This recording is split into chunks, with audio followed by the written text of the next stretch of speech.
Так, всем привет, друзья. Сегодня второй день группового этапа Лиги Чемпионов. Я сегодня постараюсь успеть на второй тайм стрим устроить. Не забудьте подписаться, поставить колокольчик. И жду всех. Коробка футбольная, надеюсь, ты появишься.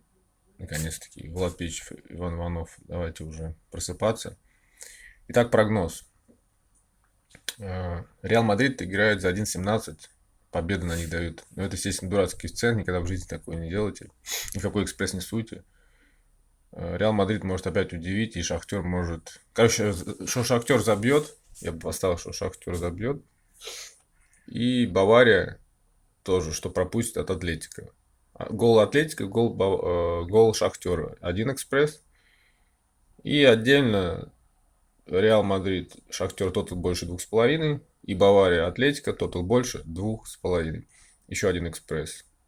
Именно эти два матча, никакие другие не суйтесь. Вот такой момент. Потому что там либо голы будут, либо опять Шахтер, то есть Реал либо опять удивит, плохо сыграть на своем поле Сантьяго Бернабеу. Бавария победить Лиги Чемпионов может накосячить в первом матче. Тем более Атлетика серьезный клуб. Поэтому пишите в комментариях свое мнение, ставьте лайк.